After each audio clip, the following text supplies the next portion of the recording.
Hey everybody, just wanted to come on at the beginning of this and remind you that these videos are sponsored by Guildhouse Games, the creators of Varia.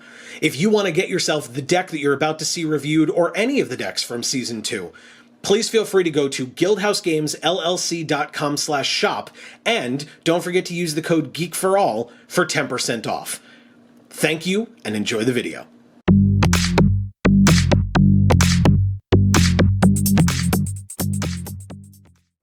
What's going on, everybody? This is Joe. And Amy. And we are back with another Varia deck review, here again with another Season 2 deck review from their Kickstarter campaign. We have already done, as you can see, the 4th Blade right over there, and the Phoenix Spellsword right over here. So feel free, if you missed either of those, to click up in that top corner over there, and you can see either one of those videos or the playlist for those videos so that you can check that out. But that's enough of my hands. You've seen my hands. Amy, welcome. Hello. What deck are we reviewing today? Today we're going to be reviewing the Moonlit Cleric. That's right. So Amy, just very briefly, why is this a deck that you felt so strongly that you wanted to open? Because I love clerics. They're the best. We've mentioned it in many of our videos across our many channels. So yeah, definitely something that was like a no-brainer for us that Amy be the one to open this Moonlit Cleric deck. So I'm very much looking forward to it. But before we get into that deck opening, we have been doing these looks into the promo cards that we received. So Amy, do you want to take these promo cards and show off this one? So as I said, the last deck that we did was the Phoenix Spellsword, and so here we have the promo for Tempering Fire, which looks incredible. I love the... Trying to get the foiling good here. Maybe try to do it this way as well. I did. Oh, okay. That's what I did first. Okay. So yeah, I love it. I think that, you know, fire-based or magma-based things like this work really well for foils, and it's, you know, works quite nicely. Plus the gorgeous aspect of the fact that it's full art, so it's not really like covered up. The like text box is able to be seen through, or is non-existent, and it's just the text over the image.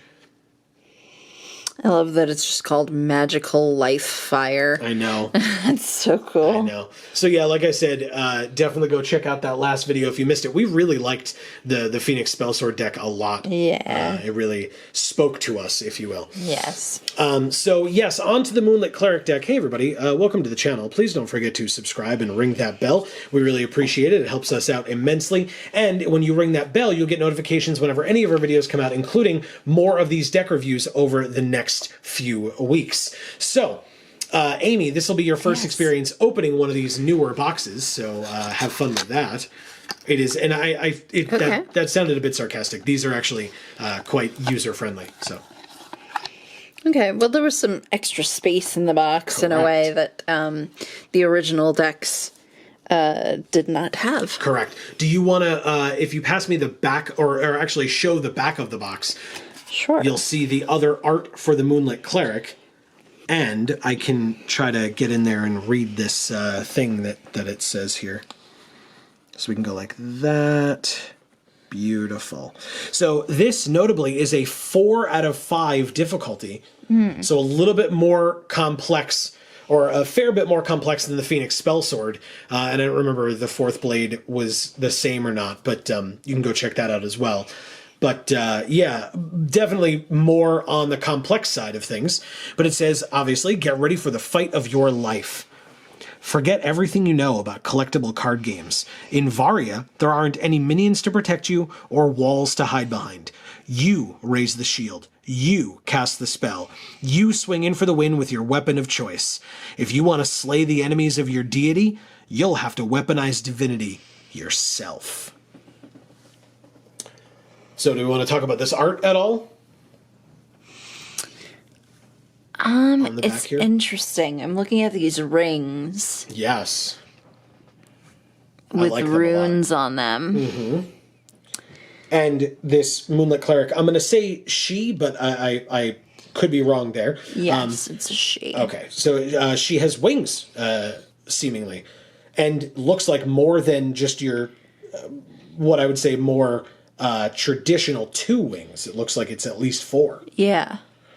which is awesome. I love that. And I say traditional, depending on where you get your media from, or your entertainment, or your stories of the divine, even. Some angels are just, a humanoid figure with the 2 wings, one on either side. And some think that, based on the reading of the texts, that angels are just a cloud of wings. And so, based on like readings of certain biblical texts. So this kind of being a combination of the 2 there, I like it. Obviously, this is the cleric, but gaining wings presumably because of the worship of their deity. But I'm sure we'll find out more as we get into the opening itself. So Yes. why don't you, we'll take this away. Okay. And you can show off that stack again. Yeah. So that's the main art there that we saw on the front as well, but in now much larger Gorgeous. form. Very cool. Yeah, the way they captured light in this, very realistic. It doesn't translate quite as well over the camera, I feel like. Maybe Okay. this one does, but it really looks like it's actually giving off light. Okay. Yeah, I like that. It's very interesting to me, this like 4-tiered lantern, which I have to assume is going to be one of the items that we get at the end of the deck. Right. So I'm curious to see what that's going to look like. But let's see how how it works for you. We're 50-50 on it, working all the way. You're going to get a little resistance there. Just pull through it. Nope. Okay. Well, anyway. Yeah, there you go. It still works. Okay. And then we just take the hat off. And then take the clothes off. Yeah, Jesus. Of course. I do know, unfortunately. All right, so here is, as we saw, we just talked about this main art. But if you then flip that card over to the back, just that one. Selena. Oh. Interesting. Okay. Okay. Like celestial almost, I assume is a little bit of the inspiration there. So it says, when 2 moons, in truth remnants, arrived at the realm of Adina, whole religions and ways of life sprang up around the twin celestial spheres. One was zeal, home to an angelic host. The other was wrath, home to a demonic legion. The 2 celestial forces immediately took up arms against one another, with Adina serving as both battleground and source of recruitment. Wow. That's awesome so far. Selena is one of the earliest clerics recruited by the angels, taken from a people living along a river delta. Her people were heavily influenced by zeal, going so far as to call themselves moon folk. As Selena walks her pilgrim's path, waxing and waning nature... Sorry, I missed a line there. Her freewheeling worship changes to reflect the waxing and waning nature of the moon. Whether she is channeling sacred life or righteous death, one thing remains constant amid her chaos. Her legend grows with every devotee of wrath she smites. Wow. That is amazing. Holy shit. Everything's fine. Everything's fine. That's Yes, pretty awesome. That seems amazing. So I look forward to seeing how these cards depict that whole shtick. I like it. Yes. So in our D&D campaign, I am a cleric. Correct. And my name is very similar to this. Yes. Actually, it's been so long because of COVID. Oh, that I kind of forget exactly what my name is. Your character's name is Celise Morsan. Yes. Your DM remembers, don't worry. But I think it's with an S, not a C. That is correct. It is So, with an S. but it's similar. Yes. And you, unlike some, right, and there's no, I'm not making any judgments by making this statement, but unlike some people who will make a name just because they think it's cool or whatever, you tend to like to do research on your names for your characters. I did too much research on that name before I picked it. But then shout outs to the creators of Varia, because if it's so similar, there's probably a reason for that. Based on the depth of the lore and stuff that we've seen so far with these, and the inspirations that a lot of these were taken from, it does not strike me as the kind of thing where it's like, oh yeah, we just picked Selena because we felt like it, right? There's definitely commitment and meaning behind those choices. So yeah, I just really like Selena. Exactly. So let's get into this full review. What is behind this card? I'm very excited. Ooh, a taunting accusation to start. Whoa. She's very upset. Yeah. She's accusing people of being non-believers. Oh, and interesting, though, at the end of the moment, it would force your target to engage you. I like that. Okay.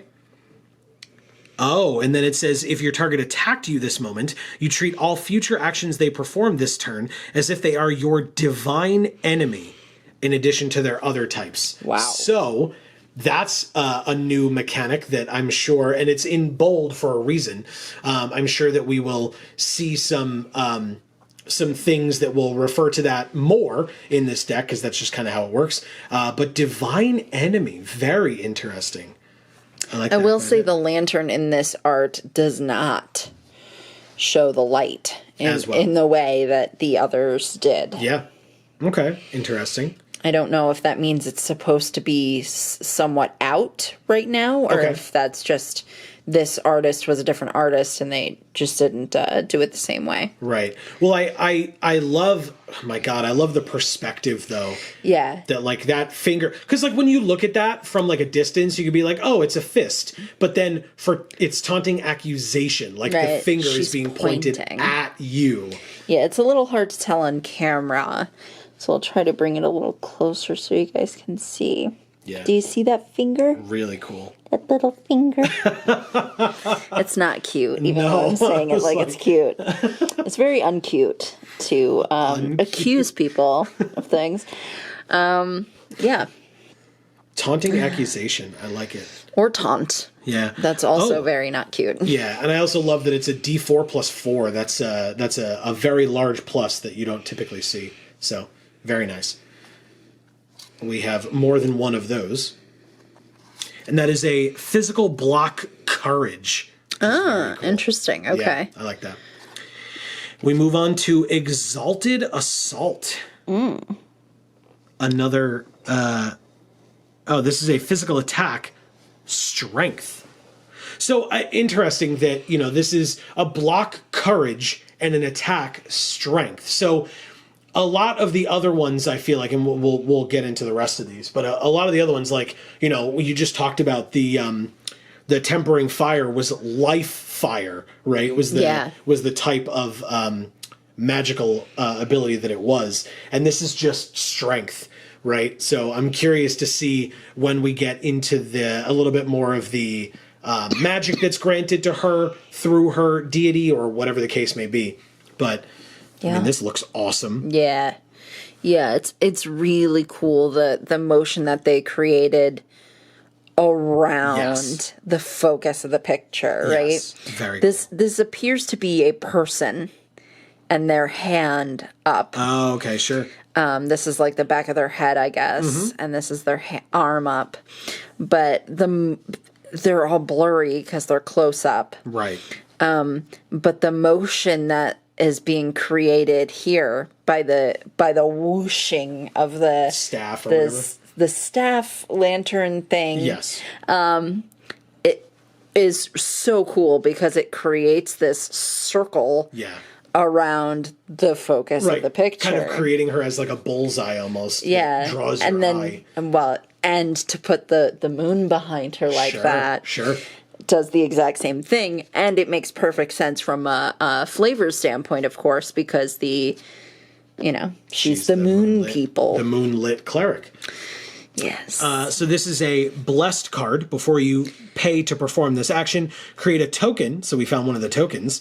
Create a token that's a copy of your holy symbol's action and combine it with this. And then when you plan it, create an Exalted Assault token in the next available moment. So there you go. There's like I said, there's one of our tokens. We'll see again at the end of the pack here, or the end of the deck here. Yeah. So we'll know which one it is when we get there. Very cool.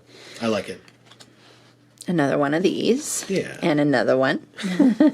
Okay. So interesting. I was going to say, so the arts that we've seen so far are, this is a cleric, and it's moonlit. So you would figure, because it's moonlit, that it's night, but the moon can give off a light, and more traditional displays of clerics tend to have like that radiant image. Absolutely. So I like the fact that it's a little bit different than what we've seen normally, where a lot of this stuff is darker, right? Yeah. The light is from either the lantern or the moon.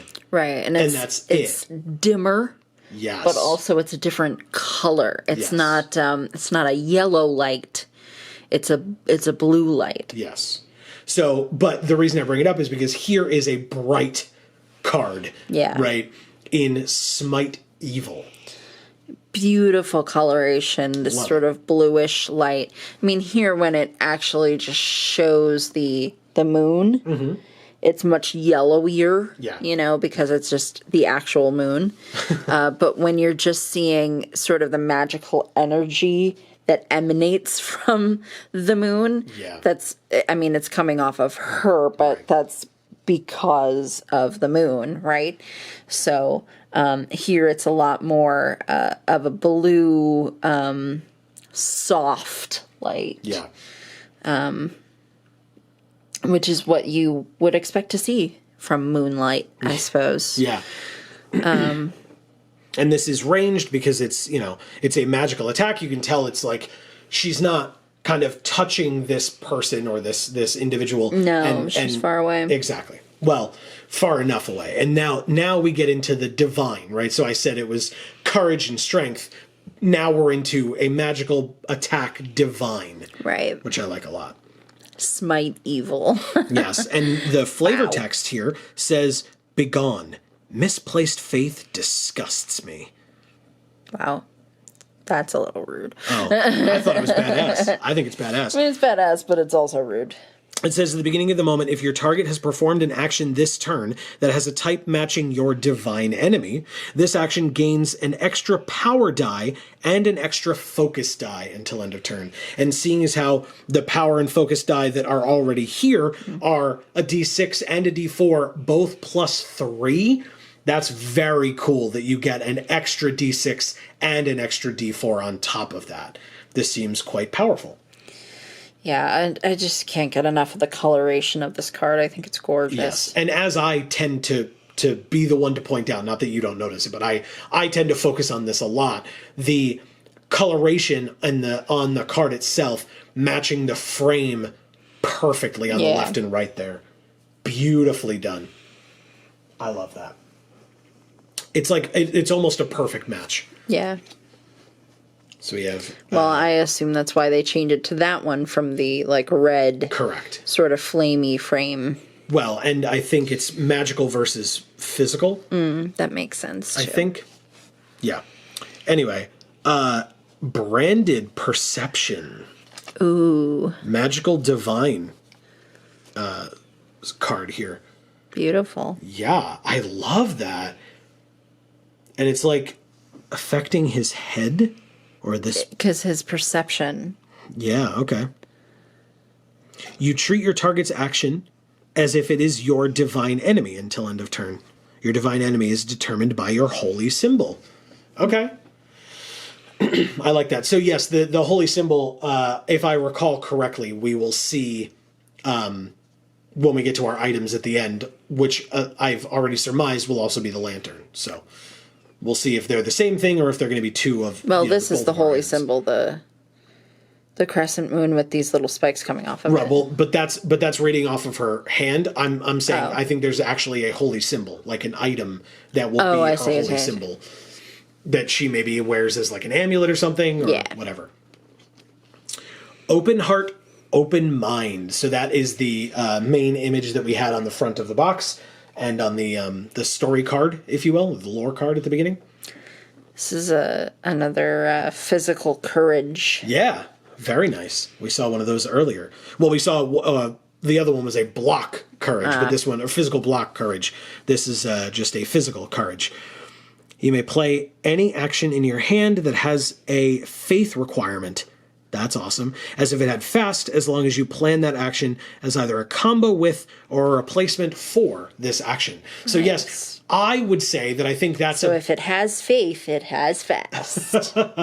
I think that shows though why it's a bit more complex, this deck, right? Yeah. Because you're choosing the direction of your holy symbol, right? Okay. To what your divine enemy is, and you're able to like replace actions and things like that. So it's a little bit more complex than the Phoenix Spellsword, which was just use a weapon, make it fiery, hit your opponent, right? This is like which way is your holy symbol and, you know, directed and etc. So I think that's really interesting. I like that.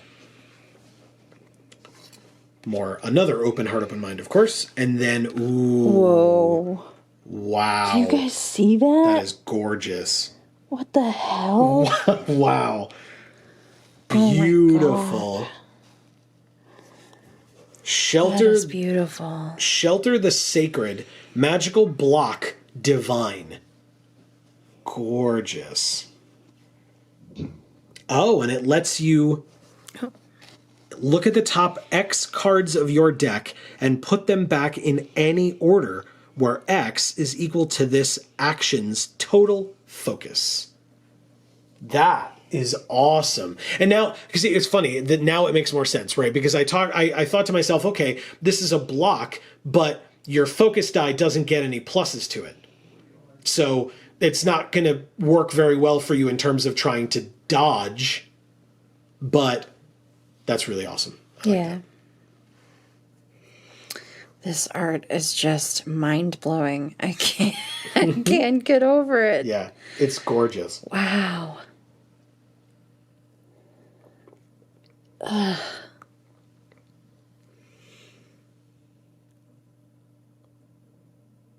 Sorry, I just wanted to keep looking at it. I didn't even have anything else to say. Okay. So interesting. You talk about light a lot with these and like light sources. Mm-hmm. So it seems to me that the light source in this image is the moon, Mm-hmm. and yet her face is, I mean, maybe like the bottom half of her face is like a bit in shadow, and her neck definitely. Right. But I still love that like the top half of her face is just so radiantly lit. So I talked about that radiant light. This is an example of that radiant light. Yeah. That I was talking about. It's interesting that you say that because, the light source is the moon, which is behind her, Yes. right? Yes. Yet her face is lit. Yes. And that just speaks to the divine energy, right? Well, yeah. You are worthy of this divine energy, so your face is lit with this radiance, despite the fact that the light source is behind your head.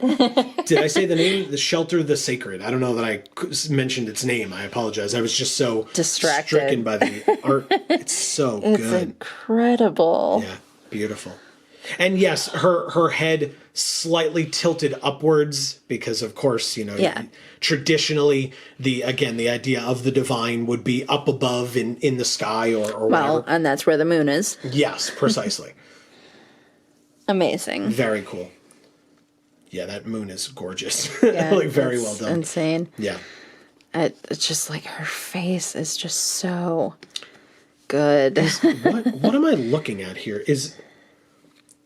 Are there arrows? Oh, okay, because it's Shelter the Sacred, right? Oh, so maybe it's not the moon. Maybe it's like a force field around her.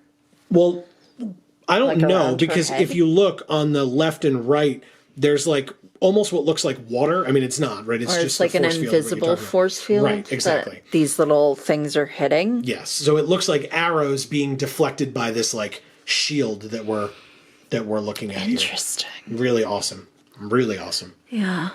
Oh, and there's that sigil you were talking about. Oh, her holy symbol. Okay. Yeah. Cool.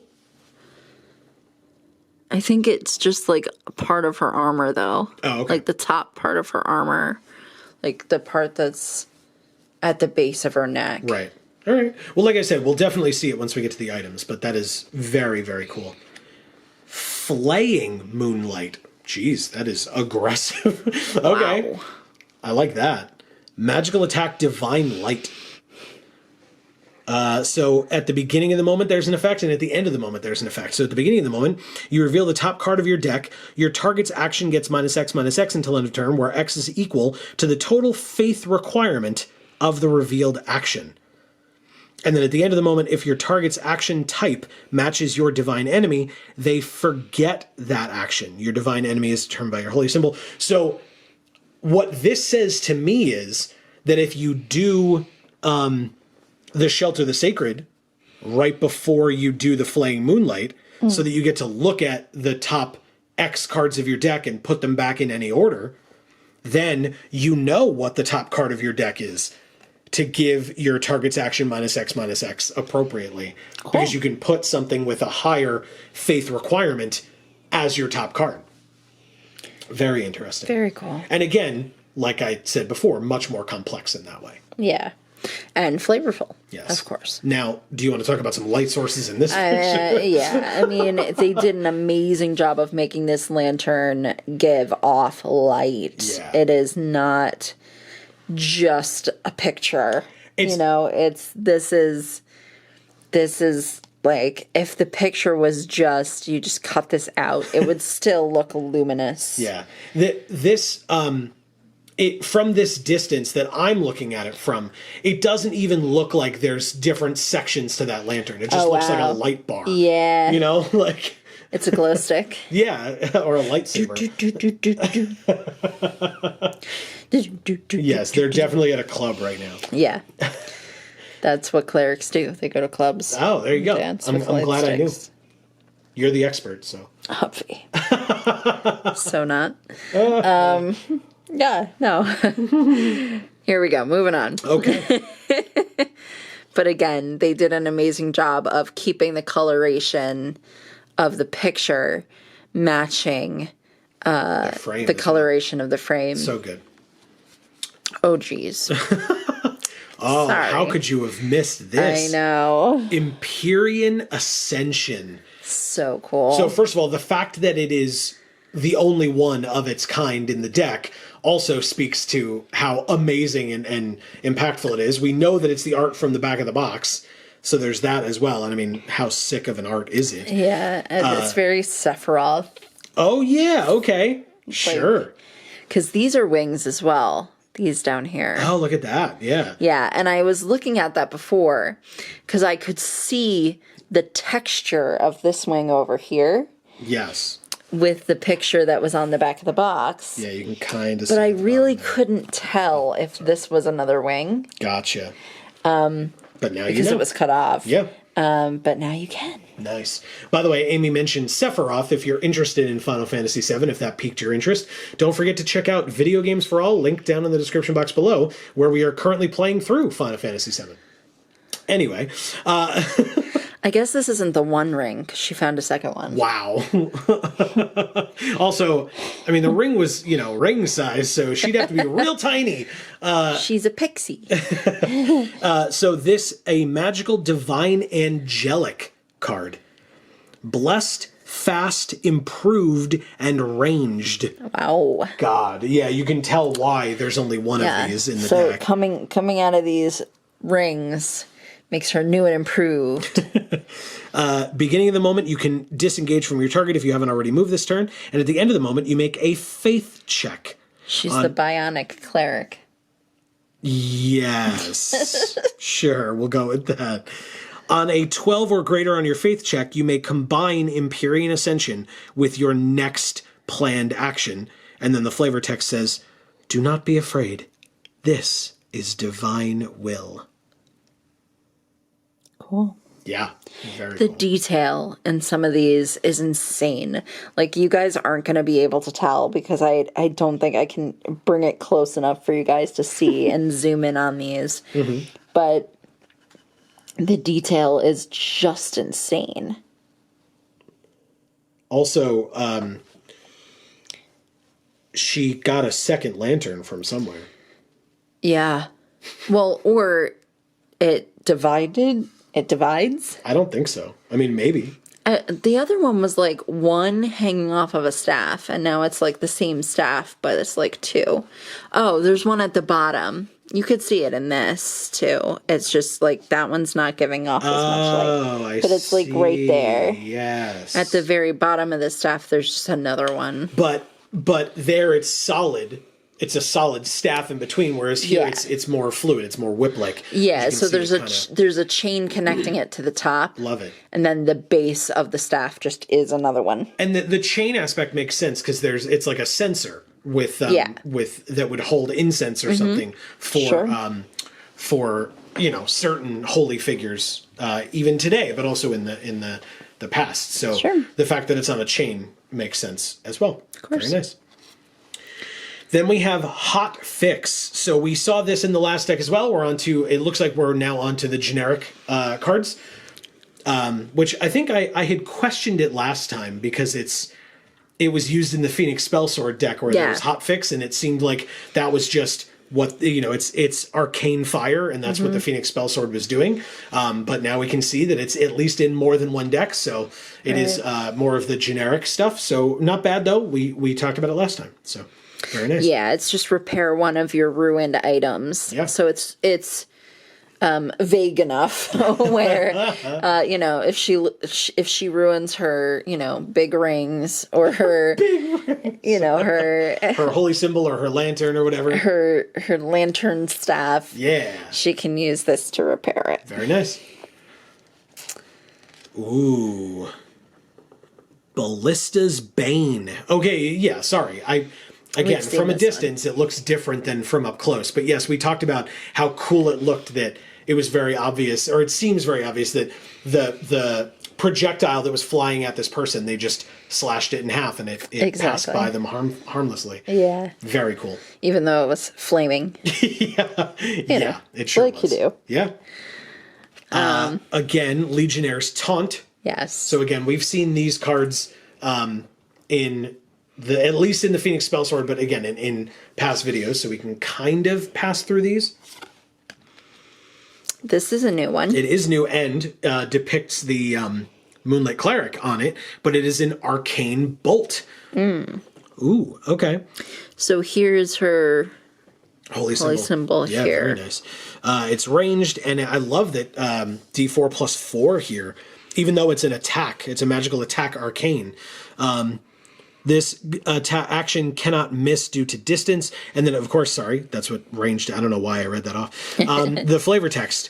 What is this place? What did that sorcerer do? Answer me, demon, or face the full judgment of the rising moon. That's really cool. I like that. Oh, and here's the moon rising in the background. Yeah, there it is. I love it. Cool. Okay. I love these like swooshes of wind or energy. Yeah, no, fantastic. I can't quite tell what this is going on over here. Looks like some banners, maybe in the background, like stuck in the ground on a battlefield. We've seen a lot of that like type of imagery this go round. So I'm curious if that's like a scripted battle that we know about that like they're all participating in, or if it's just generic battlefield. You know what I mean? Yeah, I think that's a pretty universal like picture that would come to mind when people think of what a battlefield looks like. Yeah. Right? So I think it could be either of those, yeah. Yeah. We have more than one of those, which again, for this deck in particular makes sense, but also, if you need it. We have another rundown. And I say another, meaning we've seen it in past reviews. But we do have another one here. Yes, thank you. Coiled Serpent Strike. Interesting. This looks like a samurai. Yeah, I mean, it could be from, like, the samurai that we've seen so far is Sixth Blade, which was from the first season of Dex. And the flavor text here is, the difference between a good warrior and master is knowing when to strike. Very cool. Okay. I like that. I love the armor. It looks amazing. Yeah, I love this, like, green energy coming out of it. It's a nice contrast to the red of the armor. Yeah, and that's also very Death Pirate-y, again, from the first season. Okay. Sure. More than one of those. Ooh. Whoa. Frost foil. God, this dude's awesome. I love this. Yeah. A magical attack water. It looks like a child. Okay. Well, it says, the cold cuts deeper than any knife, attributed to Silas, Duke of Stars. Oh, okay. Well, didn't we see Silas already? Or this is his brother or something? I don't recall if that is one of the characters from Phoenix Spellsword's lore or not. But we also have, 4 more reviews to do over the next 4 weeks where we might meet Silas. I'm not sure. Yeah, I think it mentioned the Duke. Okay. This is so cool. Again, they did an amazing job of, like, making things look lit. Well, yes, and it's frost foil, right? So it looks very icy and cold and radiant again as well, which is I don't know if you guys can see the eyes. Oh yeah, the glowing eyes are great. Amazing. Very cool.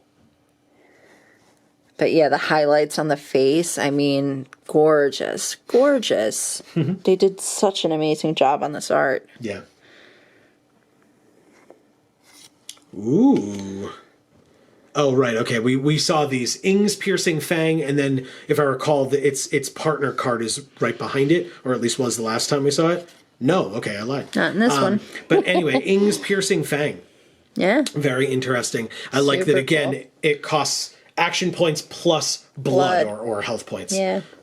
Really, really cool. Okay. Draconic Chaos. Very awesome. Yeah, because the other one was like Draconic Order or something. Yeah. Then we have Enza's Absolution. Whoa. That is gorgeous. It sounds very different than it looks. Oh, I wouldn't think so. I mean, if you're being absolved, right? So there's like the bright light on you versus the darkness that's seemingly being pushed away. Okay. So you're attaining or seeking absolution. Cool. I like it. Now, my question is, Enza's Absolution, does that mean that Enza is being absolved? Or Enza is doing the absolving? I thought she was doing the absolving because it looks like this stuff is like moving away. Right. Or like the darkness is that maybe had been befallen all of this area is being like taken out of that area. Okay. That's how I saw it. Okay. Yeah. I didn't think it made as much sense, and you were like, no, it does.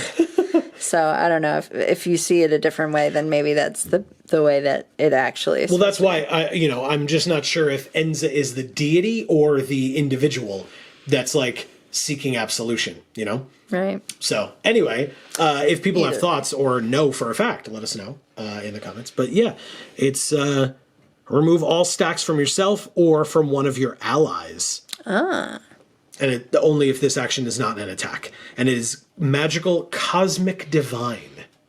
Very cool. And this is one that we have not seen prior to this, even though we're into the kind of the generic versions of these. Yeah. Okay. Very nice. Yeah. And this is a fun art. Yes. Yes. Especially like you can kind of get a hint at a little bit of darkness being pushed away, but otherwise it's bright and cheerful with her and the scene that she's in. Yeah, and that's why it didn't seem like it went as well to me because I expected like if you're seeking absolution for it to be like this horrible desolate landscape, and then you're like in there and you're trying to be like, please let me be better. So maybe that's the contrast. She was seeking absolution, and that's where all that darkness is, but now she has attained it. Right. And so she's back in this kind of bright place. Really cool. Ooh. Arcane Barrage. Ooh. Wow. I love that. So do I. That is gorgeous. I definitely want to do a cosplay of this. So cool. Look at that. Magical attack arcane. And again, that makes sense for Arcane Barrage. It's ranged, also makes sense. And the flavor text says, unlike you, my victory does not hinge on the success or failure of poorly trained kids playing dress up in their parents' arms and armor. Quote from the Queen of Stars to the Queen of Daggers. Ah. So that's where we may see that. And that answers my question a bit, doesn't it? Yeah. That there is a war going on between the people of the Queen of Stars and the people of the Queen of Daggers. And they seem to all be connected. Yes, and the Phoenix Spellsword, right, was the daughter or the adopted daughter of one of the queens, I believe of Daggers, but I could be wrong. But, you know, Spellsword, it kind of makes sense. I thought that was her sister. But the queen was her sister? That was like the lady or whatever. Yeah, so, but that may make more sense than based on the individual that we saw the flavor text from earlier, Silas, the Duke of Stars. So it makes sense. We saw the Duke of Daggers in the last one with the Phoenix Spellsword. Now we have to see who is on the side of the stars to I guess learn more about Silas, the Duke of Stars. Really cool. I love that all came together. That I asked that question and it was answered in the same deck. So that works out quite nicely for me. I appreciate that. This art is incredible. Yeah, amazing.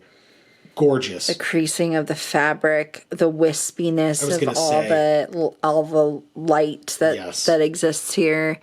The shadow even in this one is so like imperative to the mood. Yeah, the way it depicts power, right? It just seems so powerful or makes this individual seem so powerful. Yeah, almost like there's this aspect of calm wisdom. Okay. That she looks like she has. Sure. Right? So which makes it feel like she's that much more powerful. Like the thing she's doing that looks like a lot to the rest of us is kind of like nothing to her. Mm-hmm. Yeah. It's pretty cool. Very awesome. Is this a person like which on the right hand side there? Yeah. I cannot quite tell. Huh. Oh, no, okay. It's just her arm. Oh, okay. Yeah, it looked weird. Like there was a person here like grabbing her shoulder. Huh.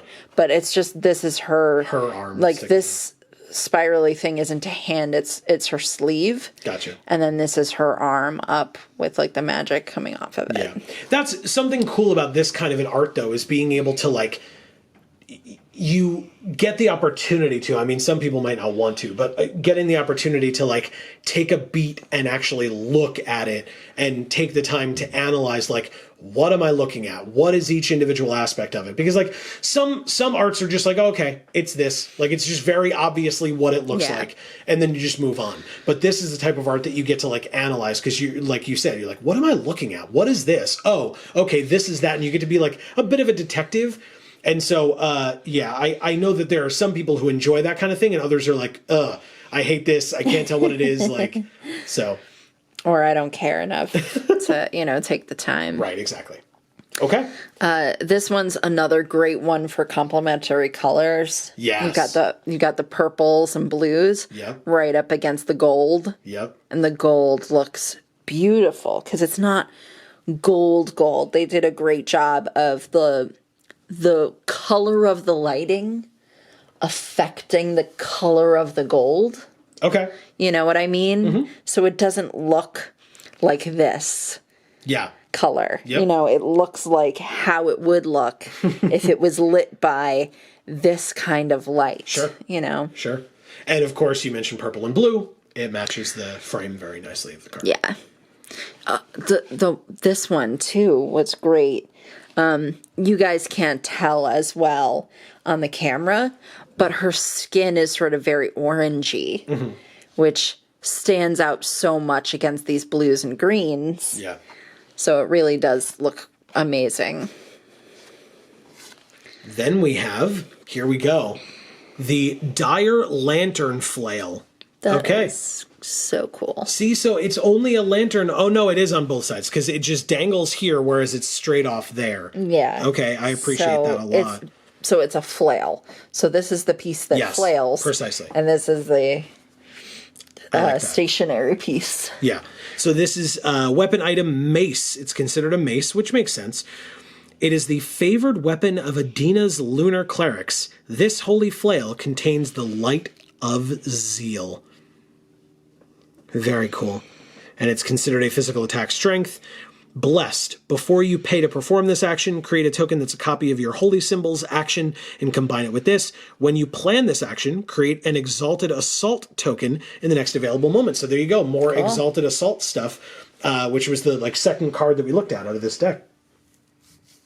The art, again, the colors very much speaking to what we've seen so far with the bluish purple, I guess, lighting, referring to the moon. Yeah.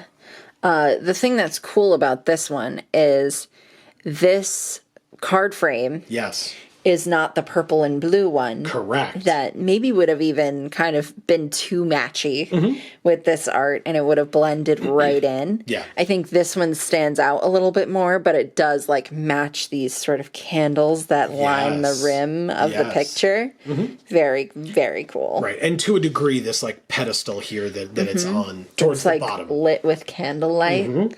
Gorgeous. Absolutely great. Love that.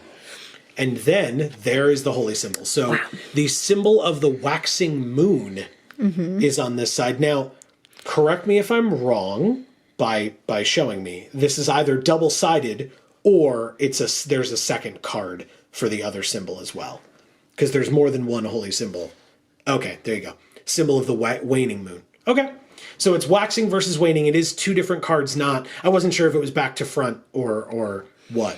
It's interesting because it doesn't show like the symbol going opposite ways, but it shows the frame or the background flipping. Yep. So it's like it's awesome. It's like so cool. It's like this is the actual landscape, and then the reflection is showing it without any leaves. And here this is the actual landscape, and the reflection is showing it with all these leaves. Yeah, really it's cool. very cool. And it specifies that the symbol of the waning moon has its divine enemy as life and order. And it says your build cannot contain life and order actions. Wow. And then the symbol of the waxing moon on the right here, its divine enemy is death and order. Your build cannot contain death and order actions. Interesting. Okay. And your build cannot contain more than one holy symbol. So you have to pick one beforehand. Wow. Very, very cool. And again, shows a lot of complexity, right? Yeah. In the way that you build your deck. And again, we talked about this a bit last time, but we haven't really talked about it prior to this. Last time being with the Phoenix Spellsword. You can take these decks, the pre-constructed decks, open them up, shuffle them up, and play them against an opponent. Or you can get all the decks, which you should do, and don't forget to use that promo code that you see at the bottom of the screen there. At guildhousegamesllc.com/shop. But oh no. You dropped it. But I guess that means I pick life over death. There you go. You mean death over life? No, because that one fell and this one's still here. Yeah, but that one's the death one. Oh, damn That's it. what I was saying. Well. Anyway, but yeah, that's so interesting that, I mean, obviously it specifies, that you can't have death in order or life in order, depending on which one you choose, because you can use these in other decks, or at least in combined actions from other decks that you can kind of put together and to make a completely unique deck for yourself. But you can't have death without life. So if there's no life in the deck, then it can't die. Well, there you go. Yeah, you can't. You don't want yourself to die. You want your opponent to die. Anyway. All right, moving on. Very nice. Gorgeous. I like those. Gorgeous, gorgeous. Okay, and now we are on to the tokens. Boom. Or the stacks, excuse me. These are the stacks first. We have Fatigue on the left and Molten on the right, which was from that Hotfix card. Yeah, that same art. Yep. Very cool. Does this have a back? It might. It's the Varia. No. Yeah. Okay. Then we have the Exalted Assault that we've heard so much about. I'm curious how many of these there are going to be, because the Exalted Assault cards can make Exalted Assault tokens, but so can the weapon that we saw. The or not the well, yeah, the item, the flail. So there's an Exalted Assault token. Yeah, you can tell it's a token because it has the little T at the bottom. T at the bottom. That's absolutely right. But it has the same art and name as the card that creates this token. Right. And the text box at the top is different. The background of the text box at the top is different. Well, yes. So, yeah. Anyway, but just because you were mentioning the difference. I'm just saying, like, the way that you can determine, what it's from. Oh, yeah, definitely. Okay. Yep, so there's two of them. Okay. Then there's another symbol of the waxing moon. So this is just the symbol, I guess. Yes. When making a focus roll for this action, if you roll the maximum value. So this is the just the token for it. Yeah. Very nice. Again, you've got the little T. Correct. It's a different color than the other one, though. Yeah. And then of the waning. So we had waxing, now waning for tokens. And then the last card in any of these decks is the cutout and assemble card for the dice. Very cool. And then the little rules update, or not update, but the rules or turn structure on the back there for you. This is very important. When, Yes. when playing the game, knowing this helps a lot. And the fact that it's included in the decks is great because, again, when we got the whole box, right, we got these dice. That didn't show it to you at all. These dice right here. So we don't need to utilize those at the back, which means that you can have that turn structure next to you as kind of a little cheat sheet for you so that you remember all the different elements of a turn and how to go about it. Yeah. So, hey, Amy, what did you think of the Cleric deck? It's pretty great. Yeah. Like I said, definitely I can tell the complexity difference between this deck and the Phoenix Spellsword deck. Yeah. Just in terms of, like, even just the fact that before you go in, you have to pick one of your items to use / not use in your holy symbol.